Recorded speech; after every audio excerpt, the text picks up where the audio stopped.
भाई आप ये समझिए जरा, देखिए जैसे हमारे पास कोई रॉड रखी, मेटल की कोई रॉड है, ये इस तरीके से एक मेटल की मतलब लोहे की बनी हुई एक रॉड है, ऐसे समझ लो, है ना। अब आप मुझे बताओ इसकी लेंथ तो फिक्स रहेगी ना, तभी तो हमने लिखा है यहाँ length is equal to constant, ये देखिए यहाँ पर। ठीक है भाई, इसकी लेंथ तो क्या है, फिक्स है ना। बात समझिए, टाइम निकलता चला जा रहा है, यानी कि टाइम तो चेंज हो रहा है। टी का मतलब टाइम, टाइम लगातार चेंज हो रहा है, मतलब अभी 5 बजे, फिर 6 बजेगा, 7 बजेगा, 8 बजेगा, 9 बजेगा, 10 बजेगा। लेकिन इस रॉड की लेंथ नहीं चेंज हो रही, मतलब लेंथ कांस्टेंट है। बोला तो आपको पता है बेटा, आपको आंखों से दिखाई पड़ रहा है, जैसे आप क्लास 10th वाला इसको समझ रहे हो। समझो, देखो जब हमने rate of change of D by D T का मतलब रेट ऑफ किसका निकाला, लेंथ का निकाला। तो आप बताओ, आप एक बात, अच्छा चलो छोड़ो, आप मुझे ये बताओ D Y by D X का क्या मतलब होता था, बताओ। D Y by D X का मतलब होता था rate of change of Y, rate of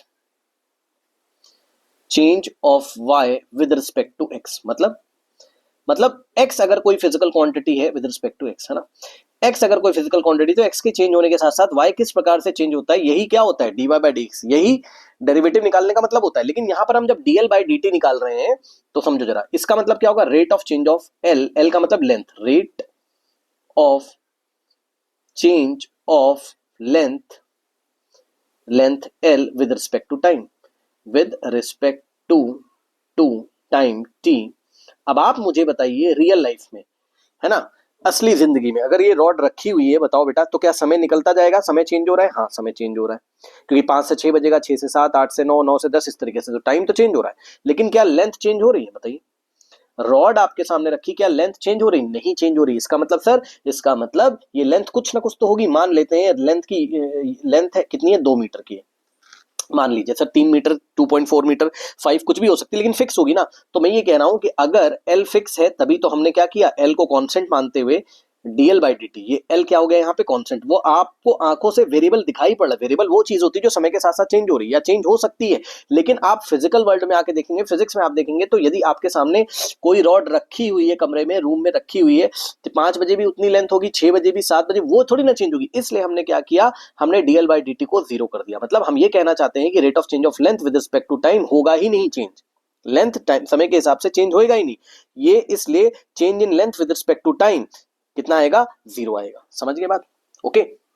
और अच्छे से देखना चाहते हो तो आप इसको ऐसे देख सकते हो कि D by D T of L निकालना था, यानी कि डीएल बाई डी टी निकालना था। इसी को आप क्या बोल सकते हो, इसी को आप डीएल बाय, एक सेकेंड, इसी को आप डीएल बाई डी टी बोल सकते हो। अब एल की वैल्यू रखोगे, एल की वैल्यू कितनी है, जैसे हमने जो फिगर में आपको दिखाया है, नंबर रख के दिखा दूंगा तो बिल्कुल क्लियर हो जाएगा आपको। तो लेंथ कितना दिखाई पड़ रहा है, 2। तो जैसे ही आप यहाँ 2 रखोगे, देखिए डी बाई, सर आप 2 क्यों रख रहे हो बेटा, आप कुछ भी रख लो ना, कुछ तो लेंथ होगी, 2 रखो, 2.4 रखो, जो रखना है रख लो। ठीक है, एल की, अब ये देखो, अब कांस्टेंट दिखाई पड़ा। एल के फॉर्म में अगर आपको नहीं दिखाई पड़ रहा था, तो टू, टू जब लिखा तो दिखाई पड़ा। तो अब बताओ, क्या टू समय के साथ चेंज होगा, नहीं, तो आंसर आएगा जीरो। अब समझ गए। इसी प्रकार से कुछ भी सवाल आ जाए, आगे फिजिक्स में आएगा, ध्यान रखिएगा। मान लीजिए कि मैंने एक मेटल की बॉल रखी है, चलो बताओ, या मैं एक बकेट ले लेता हूँ, है ना, बकेट देखी ना, बाल्टी ऐसे, ये एक बकेट है। मान लीजिए कि इस बकेट में पानी भरा हुआ है वी वॉल्यूम का, ये ऐसे, और ये बकेट रखी हुई है, इसका कितना पानी भरा है, इसमें वी वॉल्यूम का पानी भरा हुआ। अब बताओ, अगर हम ना इसमें से कोई पानी निकालें, ना इसमें अगर पानी डालें, तो आप मुझे बताओ कि ये वी कैसा रहेगा। दिखने में वी वी लग रहा है, लेकिन वी क्या है, कांस्टेंट है। दिखने में वी लग रहा है, लेकिन वी क्या है, कांस्टेंट है। तो अगर हम आपसे बोलें कि what is DV by D T, बताइए आंसर कितना आएगा। आप बोलोगे सर वी तो वेरिएबल है, नहीं बेटा, यहाँ कांस्टेंट है, वी वॉल्यूम फिक्स है, इस बकेट का मतलब बाल्टी का वॉल्यूम फिक्स है। ठीक है ना, बकेट में जो पानी भरा है उसका वॉल्यूम फिक्स है, तो आप वी को कांस्टेंट बिहेव करवाओगे।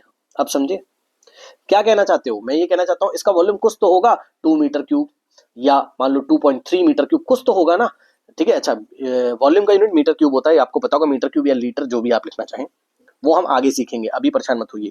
तो इसका मतलब डायरेक्ट आंसर जीरो करोगे। कोई बोलेगा क्यों कर दिया, तो आप उसको समझाना, देखो भाई वी की कुछ वैल्यू होगी, सर कितनी ले, भाई कुछ भी लेके समझा दो उसको। उसको कह दो, मान लो वी की वैल्यू 2.3 है, तो 2.3 कांस्टेंट है, आंसर आ जाएगा जीरो। मतलब समय के चेंज होने के साथ साथ समय तो यहाँ चेंज होगा, but rate of change of volume यहाँ जीरो होगा, क्योंकि समय के चेंज होने के साथ साथ वॉल्यूम चेंज नहीं हो रहा है। तो वॉल्यूम का रेट ऑफ चेंज कितना है, समय के साथ साथ जीरो, इसलिए आंसर कितना आ रहा है, जीरो, वॉल्यूम फिक्स है। ठीक है, इसी प्रकार से मान लीजिए कि हम कोई सर्कल लेते हैं, ये एक सर्कल है हमारे पास, 1 सेकेंड, ये हमारे पास कोई सर्कल है इस तरीके से। ठीक है, अब इस सर्कल का अगर आप देखें, तो एरिया की अगर हम बात करें, ये देखिए ये एरिया है इसका।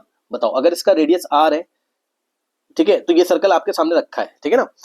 तो आप मुझे बताओ कि इसका एरिया फिक्स होगा कि नहीं होगा, बताओ भाई। अगर मैंने मान लो इसका रेडियस मैंने दे दिया कितना 2 सेंटीमीटर, तो बताओ एरिया कितना हो जाएगा, एरिया सर्कल का कितना होता है पाई आर स्क्वायर, यानी कि हो जाएगा पाई और आर की जगह रखोगे 2, 2 का स्क्वायर, अगर हम फिक्स रेडियस का सर्कल आपको दे 2 का square 4, 4 pi metre square answer आ जाएगा। मान लो रेडियस मीटर में था या सेंटीमीटर में था तो सेंटीमीटर स्क्वायर आ गया। चलो ठीक है, तो अगर हम आपको ये बोले कि सर्कल सामने रखा हुआ है, आप इसका मुझे डीए बाई डी टी बता दो, मतलब समय के साथ इसके एरिया में क्या चेंज होगा ये बताओ, rate of change of area with respect to time बताओ, कितना आंसर लिखोगे, सीधे 0 लिखोगे, बोलोगे सर एरिया तो फिक्स है ना, तो एरिया दिखने में वेरिएबल है लेकिन वो है यहाँ पे फिक्स कांस्टेंट है, वो समय के साथ साथ चेंज नहीं हो रहा है, इसलिए हमने डीए बाई डी टी कितना करा, हमने 0 कर दिया। बात समझ में आई? ठीक है, लेकिन यहीं पर अगर एरिया लगातार चेंज हो रहा होता, जैसे हम तालाब है, अब आप आगे पढ़ोगे, छोड़ो एप्लीकेशन ऑफ डेरिवेटिव्स में पढ़ोगे, परेशान मत हो, नहीं तो सारा यहीं पढ़ लोगे क्या, आगे पढ़ोगे, अभी के लिए आपको समझ में आ गया होगा हमने क्यों 0 किया। ठीक है।